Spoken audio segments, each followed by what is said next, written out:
Hello! Hi అండి. ఈరోజు మేము గోదావరి కని నుంచి మేము కాళేశ్వరంకైతే ప్రయాణం చేస్తున్నాం. మీకు తెలిసే ఉంటది కాళేశ్వరం అనగానే మన దక్షిణాది కాశీ అలాగే త్రివేణి సంగమం అంటారు కదా! సో, మేము కాళేశ్వరానికి మా ఫ్యామిలీతో పాటు వెళ్తున్నాం కార్తీక పౌర్ణమి సందర్భంగా.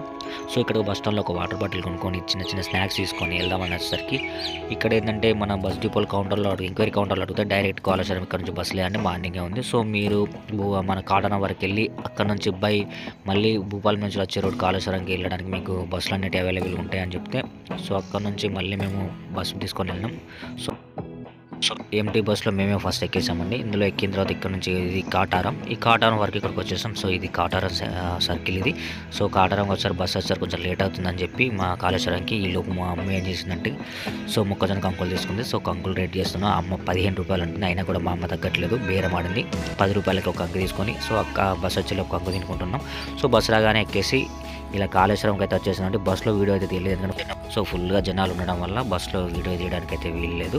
సో, అలాగే మేము కాళేశ్వరం బస్ స్టాప్లో దిగి అక్కడ నుంచి కొంచెం ముందుకు నడుచుకుంటూ వస్తే మన గోదావరి తీరానికి వచ్చేస్తాం. సో, ఇదేనండి త్రివేణి సంగమం. కార్తీక సోమవారం అవడం వల్ల భక్తులు కూడా బాగానే మంది రావడం అయితే జరిగింది.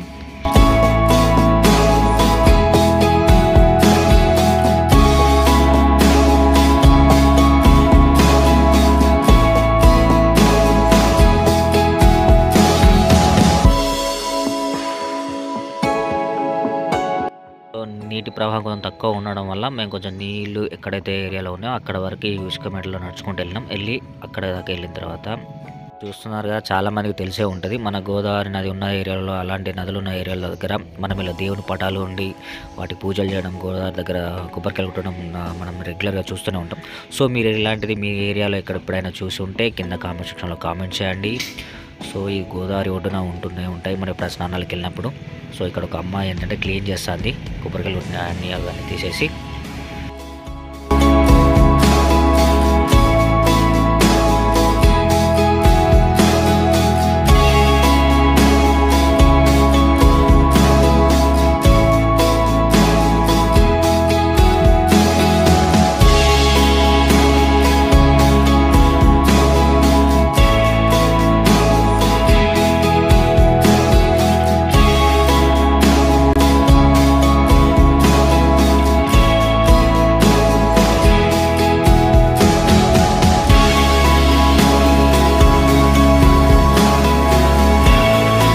స్నానం చేసిన తర్వాత గోదావరి నదిలో ఇలా దీపాలు అంటించి వదలడం అయితే ఆనవాయితీ ఉంటుంది. సో, అందరూ ఇలాగే చేస్తారు. ఇక్కడికి వచ్చే వాళ్ళు అయితే రెగ్యులర్గా అంటే ఈ యొక్క కార్యక్రమం కోసం ఎక్కువ ఇంపార్టెన్స్ ఇచ్చి అయితే రావడం జరుగుతుంది. సో, 365 డేస్ దీపాలు ముట్టించిన వాళ్ళు కానీ వాళ్ళని ఉంటే ఇలా దీపాలు ముట్టించి మత్తులో కాల్చి ఇలా నదిలో వెళ్ళి వాళ్ళు కోరుకున్న కోరికలు నెరవేరుతాయి అని చెప్పి ఒక నమ్మకం అయితే ఉంది. సో, అందరూ ఎవరు కూడా కాళేశ్వరం వచ్చినా ఖచ్చితంగా ఈ ఒక్క కార్యక్రమం ఇట్లా దీపాలు ముట్టించడం అయితే కంపల్సరీ చేస్తూనే ఉంటారు. సో, మా వాళ్ళు కూడా అలా చేసి మొక్కులప్ప చెప్పారు. సో, మా వాళ్ళ ఈ పూజలు అయిపోయిన తర్వాత నేను కూడా స్నానం చేయడం అయితే జరిగింది. సో, స్నానం చేసిన తర్వాత లైట్ ఒక స్విమ్ చేసిన. సో, మీలో ఎంతమందికి స్విమ్మింగ్ వస్తుందో కామెంట్ చేయండి. చూద్దాం ఎంతమందికి స్విమ్మింగ్ వస్తుందో. సో, అలా తర్వాత ఇది అయిపోయిన తర్వాత మా అమ్మ వాళ్ళు ఏం చేశారంటే చెప్పగా ఇందాక గోదావరి నది ఉండే పటాలకి దానికి పూజలు చేస్తారని. సో, మా అమ్మ వాళ్ళు కూడా స్నానాలు కంప్లీట్ అయిపోయిన తర్వాత గోదావరి నదిలో ఉన్న దేవుళ్ళకి పూజలు చేసి కొబ్బరికాయ కొట్టి సో, అక్కడ నుంచి మేము నెక్స్ట్ ఏం చేసినట్టే టెంపుల్ దగ్గరికి వెళ్ళేసినాం. సో, ఇది కాళేశ్వరం మెయిన్ టెంపుల్ అండి. ఈ శివాలయం ఇది.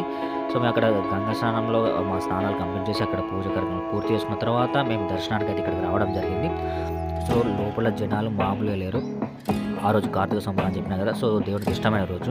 మళ్ళీ శివాలయం అంటే ఇది ఎక్కడి నుంచో కాళేశ్వరం అంటే మన చుట్టూ ఉన్న రాష్ట్రాల నుంచి కూడా రావడం అయితే ఫుల్ జనం అయితే రావడం జరిగింది.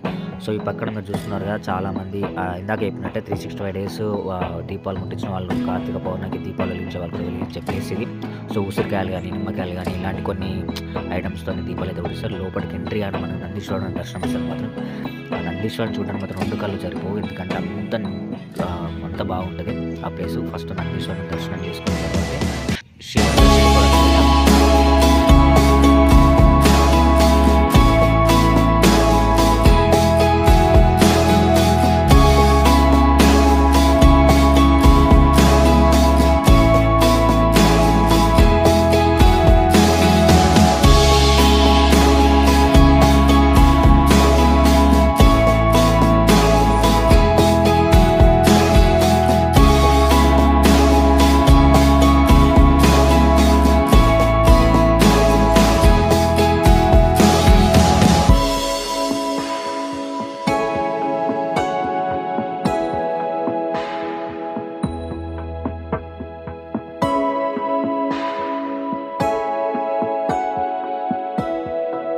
మాకు ధర్మ దర్శనానికి వెళ్దామంటే ఫుల్ జనం ఉన్నారు. సో కాకపోతే స్పెషల్ దర్శనం టికెట్ తీసుకుని వెళ్దామని మళ్ళీ రిటర్న్ వచ్చినాం.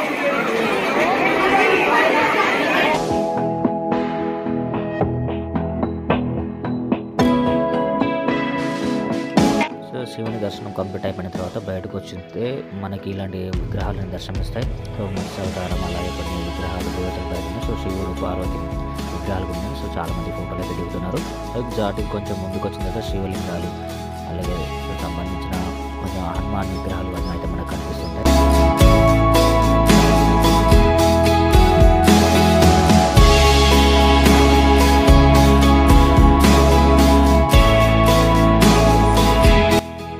గుడికి ఎంటర్ అయ్యే ముందు గుడికి లెఫ్ట్ సైడ్లో ఒక శివలింగం అయితే ఉంటుందండి. చూడడానికి చాలా బాగుంటుంది.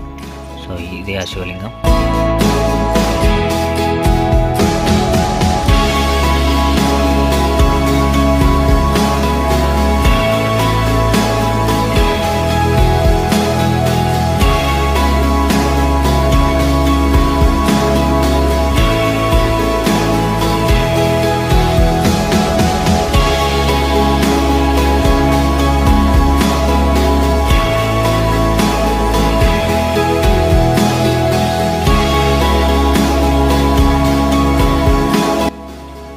జాతరకి వెళ్ళినా కూడా చివరిలో ఈ షాపింగ్ చేయదైతే మన జాతర అనేది కంప్లీట్ అవ్వదు.